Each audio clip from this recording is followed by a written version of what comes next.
Hi. Yeah. Oh. Just kidding.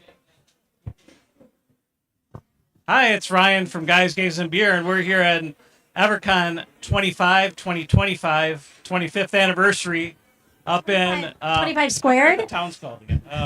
Rothschild. Rothschild, right outside of Wausau.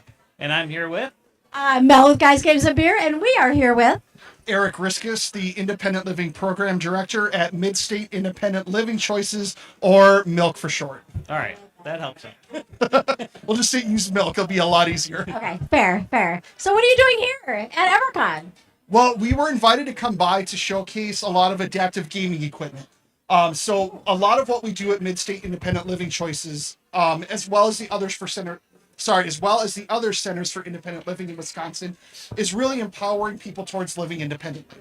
So a huge focus on making sure that not only are they able to live independently in the community, learning daily living skills, making sure they have access to the resources they need, but also taking into account recreation and finding ways that we can use to reduce social isolation and making sure that we're providing more inclusive opportunities for people with disabilities.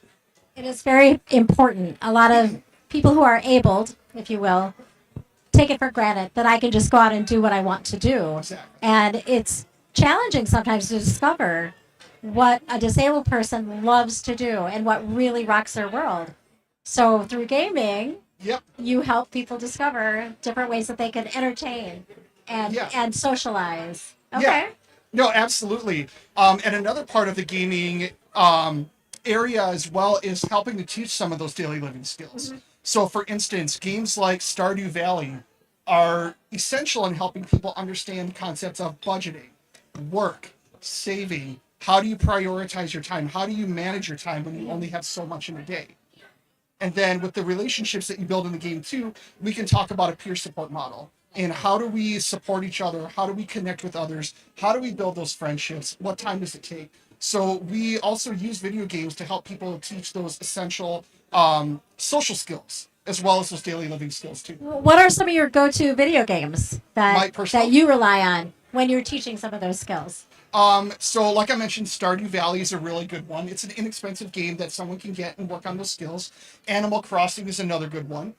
So again, the whole concept. Management. Yeah, exactly. I have to go out and do some work in order to earn bells to get the things that I want. And you have to make a choice. Do I upgrade my house or do I buy more cool stuff for my house? And so it depends. So understanding too, like how you spend your money and where you spend it, takes an impact in how you progress through the game. Then other games too, one that I like to point out is Super Mario Odyssey. Okay. Because that's a game where you can achieve your goals in a lot of different ways. But it's really learning how to use the opportunities that are handed to you to achieve that next level, to get to that goal, to get to that next step. There's so many ways that you can achieve one goal, and Mario Odyssey allows you to experiment with different opportunities to be able to get that. I love games that offer that opportunity. Some resource management games, you can only do one thing one way. Yeah. And when you can do things more than one way. That is how life works. So that's fantastic. Another game that I like to look at is Pico Park. So it's a Pico Park. It's hard for me to describe. It's very minimalistic in design. But the way it works out is that you have two players that are trying to get from point A to point B. And they have to work together to be able to get over obstacles. For instance, if you want to jump over a ledge, you might need to stack on top of each other to be able to fall over, get someone over there to push a button, which makes a bridge go, something like that. So building that teamwork and understanding how to work together and communicate. So you brought some things in a bag of tricks here that you wanted to show us. I did. Okay. If you don't mind, if we have time, I'd like to give a little bit of history on gaming accessibility before I go into what I have. Okay. So when video games were first brought out, they were pretty accessible. We take a look at the Atari, right? What did the controller look like? It was a joystick and a button. That was it. That's all you needed to get from point A to point B, A to Z. And do something at that point. Exactly. Yeah. So then with the NES system that came out, now we have more buttons on there. Right. We have a D-pad, we have a start, select, an A and a B. So still kind of accessible. You know, there's not a lot. You can use your feet to play the game. In fact, people have used their feet to play on an NES before. For sure. Yeah. Now we introduced the Super Nintendo. So now we add the XY button as well as a left bumper and a right bumper. Now your hands have to get into very specific positions to be able to play. Yeah. And then fast forward to the Xbox, and I don't know if you remember the disaster that was the very first Xbox controller.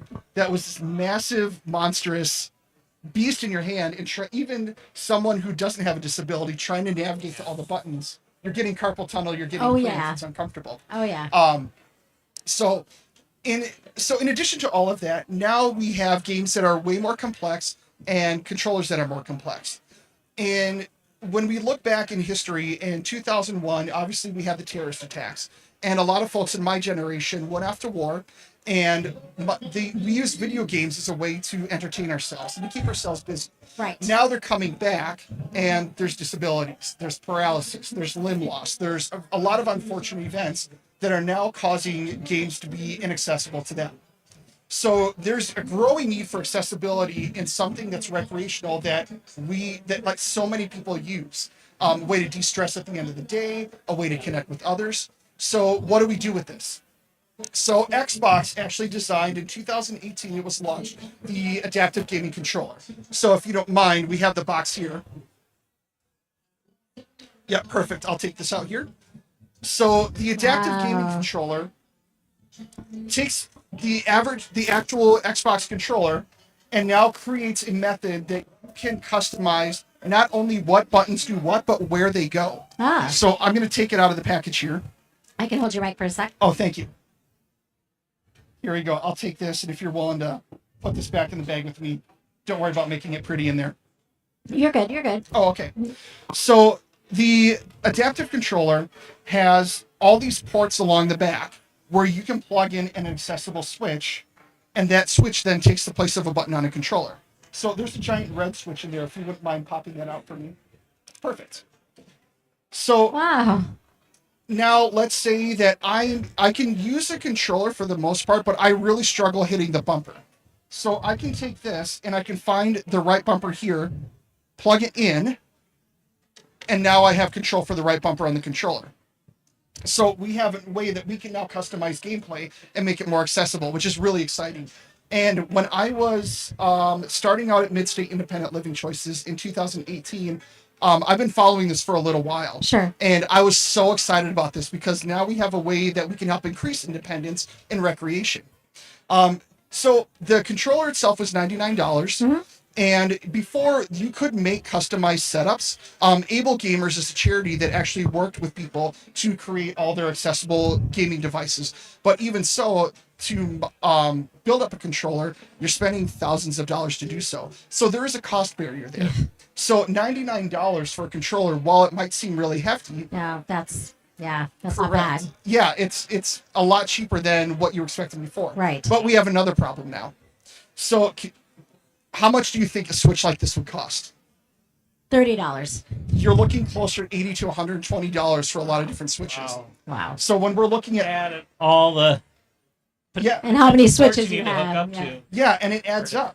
Now, they may not need to have a Switch for every single port, but for someone who has some paralysis and don't have a lot of usage of limbs, there may be a need to utilize more. And so the more you need, the more it adds up.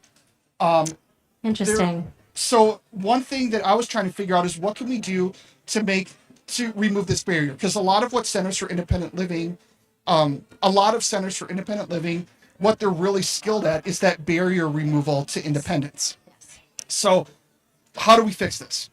So I began doing my own research to see what goes into making a Switch. How do we make this work? Here, I can take this at this point. There we go. In fact, if you want, you can actually hold on to this right now. So in looking around, I'm trying to figure out how does that connection made that activate something. And what I discovered is that really it's just connecting two wires. That's it. Exactly. That's it. So I thought, okay, that's simple enough. So I went on Amazon, and I'm going to jump in here. Here we go. And I found out that if you bought mono headphone cable, and an arcade button, you can make your own Switch for $1.50. Yeah. So now we have a solution to the cost of costly Switches. And it's video games, so arcade buttons they're fun, they make sense, and it kind of matches an aesthetic. Yeah. So one of my staff, Alex Lena, he's the Independent Living Department manager, but he specializes in assistive technology. He helped me build boards. We drilled holes into them, so this way we can lay these out wherever someone needs. So fully customizable. And then with that, so we started that out, but then a couple of years later, Logitech released the Adaptive Gaming Kit, which comes with so many different Switches of different sizes, and it's only $99 for the whole kit. Oh, Wow. It comes with a weighted Velcro pad so that you can stick these wherever they want to go. But something that was I don't know if it was intentional or not with using Velcro for these Switches, is that I could take the Switch and I can put it on my clothes if my clothes catch Velcro. So let's say you have someone who has cerebral palsy, which is a neurological disability, and typically you see a lot of seizing with muscles and in their hands. So their hands might be fixed in one location. So trying to get down to a pad might be difficult as well. So by being able to use Velcro and placing it like up on the shoulder, you can use the neck. You can place it down here so they can use their wrist. So the gaming inaccessibility was something that Xbox saw, that PlayStation has saw. And a lot of people have really come to take notice to see that, okay, we need to do better, we need to do more. Now, when we talk about accessibility outside of, adaptive equipment, we're also looking at, here, let me use this as an example. You're familiar with the game Among Us, right? Bunch of people on the spaceship, do tasks, try and find the imposter, kick them off. One of the tasks that they had in the game was that you had to match wires. Yeah. So the pink wire to the pink wire, the blue wire to the blue wire, yellow to yellow, red to red, green to green. But what if you're colorblind? No, now you're at a loss. So Can't do that task. Exactly. Without some modification to software possibly. Right? Well, it's even simpler than that. Yeah. So what they realized that, all we have to do is put a shape on the end of each of the wires. So then now you can use that shape and match it to the shape. And there were, excuse me, there's other games that we look at that were unintentionally accessible. Mortal Kombat, for instance. Anytime you make an attack or you make a move, you hear something. You have something audible. Right. So for someone who is blind, Mortal Kombat is still an accessible game. And there's a lot of games that really don't rely on visual input at all. Do you remember when we were kids, going on the computer and playing text-based games? Sure. Yeah, so we didn't have to worry about the visualization there. You could just, you could have it played back to you if it was read out, however that may work. Run away. Yeah, exactly. And even now with some of those games, we have text reading software for screens, Dragon, Jaws, all types of accessible programs. So all of that being said, we've come such a long way from where games used to be to where they are now, but creating a more inclusive environment. One other game I want to call out is the Hogwarts Legacy. Even going as far as becoming accessible for phobias. This one caught me off guard. In the Hogwarts Legacy, there are spiders that come out. Yeah. Right, that you gotta fight, that you gotta attack. Now, it doesn't bother me as much in a game, but I freaking hate spiders with every fiber of my being. Okay, too many legs, they're arrogant. But Hogwarts Legacy has a feature where you can switch the image, and so instead of playing spiders, they're a different type of monster. Oh, wow. So if you have arachnophobia, and that's a barrier to you playing the game because it's pretty realistic. Gosh. Now that's a big stretch. Wow. Yeah. So just very simple fixes to modify something to make it more accessible. Interesting. Like, as you can tell, this is something I'm passionate about. This is something I absolutely love. I love the controller that you made for $1.50. That's amazing. Have you seen any other? I mean, obviously this is not a huge segment of their industry. Yeah. But have you seen these modifications to gaming affect other things in people's lives? Like, I can see where that Switch would come in handy, or that I could have maybe train my Alexa to, okay, Alexa, change switch A to turn off this light, or to start music, or there's all sorts of things you could do with absolutely with current technology. So you can actually make Switch adapted toys. So like remote control cars. If there is, for instance, let's say that you have a 3-year-old and one of their favorite toys is a stuffed pig that oinks when you squeeze it or when you push a button on there, right? Yeah. So if they can't actually reach the button or be able to squeeze that or something, whatever's blocking from that, you can actually take apart that toy and make switches to modify that. So this way they now have toys they can play with too. Switches are so versatile for modifying so many things. Excuse me. For instance, at Milk, we have what's called a powered switch adapter. So if you have a lamp and you're not able to turn the knob to turn it on and off. Would you like some water? Oh, yes, please. Actually, I have it down there. Okay. When I get on a roll, Yeah. when I get on a roll, I neglect every other need. We want you to be able to talk. All right, thank you so much.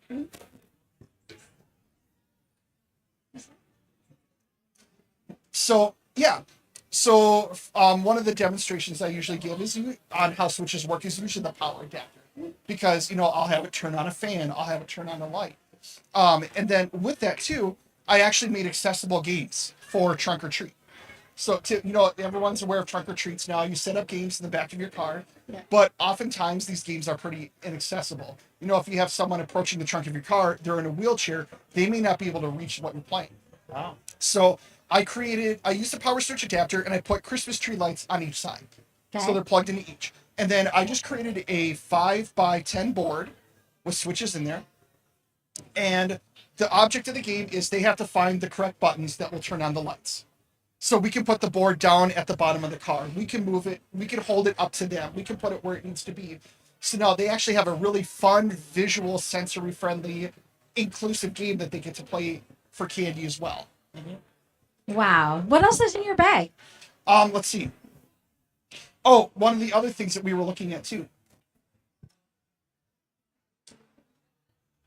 So tabletop gaming. I play Dungeons and Dragons. My boys play Dungeons and Dragons. And sometimes barriers to the game could be making sure, do you see the dice that you're using? So there are companies that create high contrast large dice. So this way you can see the numbers. Using magnifiers or even using technology, pulling out your phone. Google has a D20 feature where all you have to do is ask to roll whatever dice, it'll roll it for you. Yeah. So the one thing that those, actually. Well, the one thing I want to add about this stuff too. So Milk, we actually have a loan and demonstration program, free to anyone with a disability. The purpose of it is that if they want to try something out before they commit to purchasing it on their own, they can come see us and they can borrow something for 45 days. Okay. So nice. if there's a gamer who has a disability that's like, I want to know if the Xbox adaptive controller is this the right one for me before I shell out $99? Yeah, absolutely. We'll actually go to them. We won't make them come to the office. We'll go to your home. We'll complete the loan. We'll set it up for you. We'll make sure it works, and you get to try it out. Nice. And another cool thing is that one of the reasons that SILs are really good at that barrier removal is that at least 51% of all staff of anyone working at a center for independent living has to have a disability. Mm-hmm. Has to have a disability. Right. And that offers a level of peer support. So, for instance, I have Tourette syndrome. So if someone were to come through the front door with a neurological disability or a tic disorder, whatever their goal is, I might work with them one-on-one to help them reach that goal because I have lived experience. I've done research. I've helped other people too. So, and then my boys, both of my kids have Tourette syndrome as well, and ADHD. So even with working with parents, I have a level of experience not only being the person with a disability, but a parent of a child with a disability as well. So people appreciate that. Yeah, centers for independent living, they're like such a cool kept secret in a lot of communities. So Midstate is located in Stevens Point, and we serve 11 counties, Adams all the way up through Vilas, Forest, and Florence counties. That's a huge territory. It's a really huge area.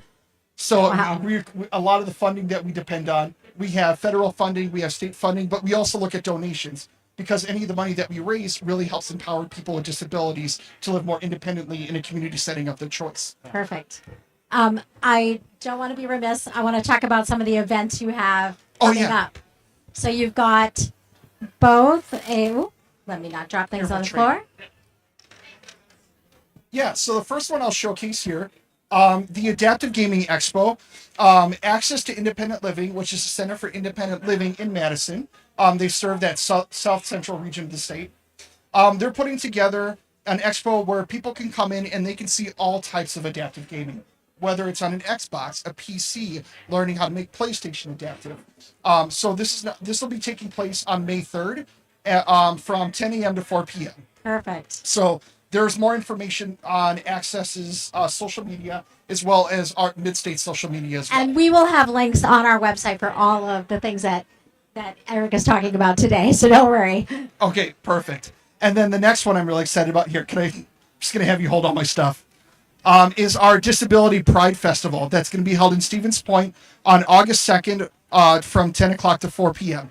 So Disability Pride is focusing on just being proud of who you are with a disability, celebrating disabilities.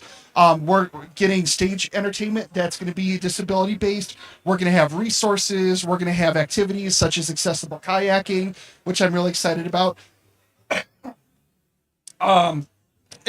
Different like arts and craft stations, vendors, what you name it. So it's going to be a really fun and exciting time. That sounds like a really fun event. Excellent. Well, is there anything else you'd like to share with the audience while we have you on air? I mean, you're tapping into a special interest here, so I could keep you on the air for like a good 2 hours if you wanted me to. Well, we will have links to everything that Eric has talked about. Fear not. I can't tell you how much I appreciate you being on the show. Thank you. And talking to everybody about what you do. It's amazing. We appreciate you. Thank you so much for that. I appreciate the opportunity and a medium to get the message of what we do out there. Absolutely. So this is Ryan again. We're here with Eric from Milk. I'm going to use the milk. Midstate Independent Living Choices. We're here at Evercon 2025, 25th anniversary in Rothschild. Stay tuned for